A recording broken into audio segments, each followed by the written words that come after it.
Speaker পার্টির একজন cadre হিসেবে কাজ করছেন। দিল্লির ভারত সরকারকে অনুরোধ করে সনাতন বোর্ড তৈরির প্রস্তাব আনা উচিত, পপুলেশন কন্ট্রোল বিল আনা উচিত, দুটির বেশি তিনটি জন্ম নিয়ন্ত্রণ আটকানোর জন্য। এটা হিন্দু মুসলমানের বিষয় নয়, এটা ভারতীয়দের নিজস্ব বিষয়। 5 জন 10 জন 15 জন 25 জন 50 জন নামাজ পড়লেই সেই জায়গাটা ওয়াকফের হয়ে যাবে বলেননি উনি। আমরা বলেছি আপনার অধিকার নেই। মুখ্যমন্ত্রী বলেছেন 2/3 মেজরিটি দরকার। ক্লিয়ার লেখা আছে, এটা পরিষ্কার বলা আছে যে আপনার সিম্পল মেজরিটি হলেই পাস হয়ে যাবে। সিম্পল মেজরিটি হলেই। Waqf amendment bill 2024 ordinary bill, not constitutional amendment bill. It's need only simple majority, no need 2/3 majority. মুখ্যমন্ত্রী পুরো মিথ্যে কথা, কালকে আমরা বনগাঁয় ছিলাম, সুযোগটাকে নিয়ে এখানে সমস্ত অসত্য কথা বলে গেছেন। 20 মিনিটের জায়গায় 42 মিনিট বলতে দিয়েছে, লাইভ সম্প্রচারিত করে রাজনীতি করেছে। স্পিকার পার্টির একজন ক্যাডার হিসেবে কাজ করছেন এবং তিনি হাউসকে বলছেন 2/3 মেজরিটি দরকার। আমি 2বার লোকসভায় ছিলাম, উনি লোকসভার কি জানেন? এটা নর্মাল বিল, নিড অনলি সিম্পল মেজরিটি। দেখবি আর জ্বলবি, লুচির মতো ফুলবি।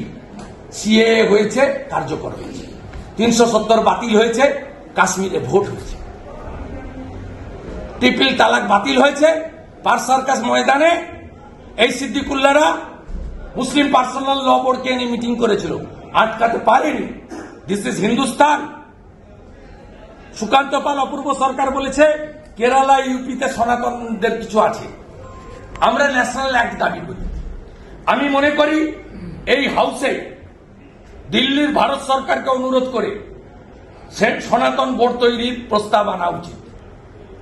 লাভ জিহাদের বিরুদ্ধে উত্তরপ্রদেশ, উত্তরাখণ্ড, গুজরাটের মতো আইন আনা উচিত।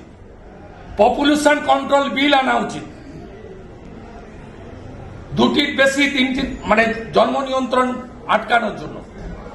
কনভার্সন, ধর্ম পরিবর্তন আটকানোর জন্য বিল আনা উচিত।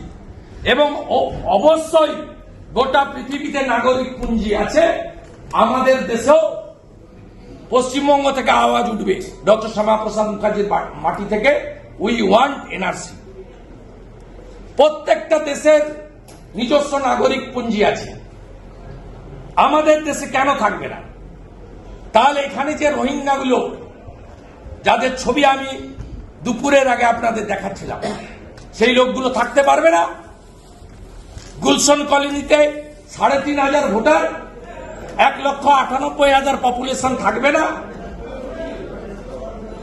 এটা হিন্দু মুসলমানের বিষয় নয়, এটা ভারতীয়দের নিজস্ব বিষয়।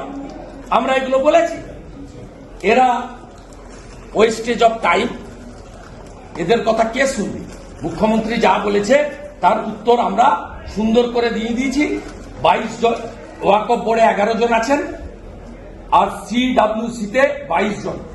এখানে মাত্র 2 জন করে অমুসলিম প্রতিনিধির কথা বলা হয়েছে, মেজরিটি মুসলিম। মুখ্যমন্ত্রী বলেছেন স্টেক হোল্ডারদের ডাকে। মুখ্যমন্ত্রী সংখ্যালঘু কল্যাণের অতিরিক্ত সচিব জনাব এম এনাউর রহমান, সিও জনাব মোহাম্মদ আহসান আলী লখনৌতে 24/7/2023 আর দিল্লিতে 7/11/2023 মিটিং অ্যাটেন্ড করেছেন। 4টের মধ্যে 2টো meeting. No input, no comment in resolution, মিনিটসে কোনো বক্তব্য নেই।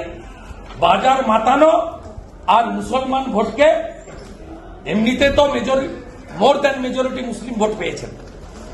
মালদা, উত্তর দিনাজপুর, মুর্শিদাবাদে অল্প কিছু এদিক ওদিক হয়েছে, সেইটাকে ফিরিয়ে এনে মুসলিম ভোটটাকে 100তে 100 করতে চান। এই মুখ্যমন্ত্রী সিএএ কে এনআরসি বলে আগুন লাগিয়েছিলেন বাংলায়। এই মুখ্যমন্ত্রী শ্যামবাজার থেকে স্মৃতির মোড় এনে এই সিদ্দিকুল্লাহ মাদ্রাসার বাচ্চাদের নামিয়ে প্রথম বর্ধমানে বাসে আগুন লাগিয়েছিলেন। আমরা এর বিরোধিতা করি এবং আমরা মনে করি ভারত দ্বিজাতি তত্ত্বে ভারত ভাগ হয়েছিল। মুসলিমদের জন্য মোহাম্মদ আলী জিন্নাহ তৈরি করেছিলেন পাকিস্তান, আর হিন্দুদের জন্য হয়েছিল ভারতবর্ষ, তাই হিন্দুস্তান। আমরা মনে করি 1947-এর 20 জুন এই বিধানসভা, যার নাম ছিল আইনসভা, ডক্টর শ্যামাপ্রসাদ মুখার্জির নেতৃত্বে, জ্যোতিবাবুদের উপস্থিতিতে 58 জন হিন্দু আইনসভার এমএলএ তারা রেজুলেশন করে পশ্চিমবঙ্গকে ভারতের সঙ্গে রেখেছেন, আর বাকি অংশ পূর্ব পাকিস্তানে গেছে। সেদিনও সিদ্দিকুল্লাহ চৌধুরীর মতো 21 জন মুসলিম আইনসভার এমএলএ ভোট দিয়েছিল পাকিস্তান মুক্তির জন্য।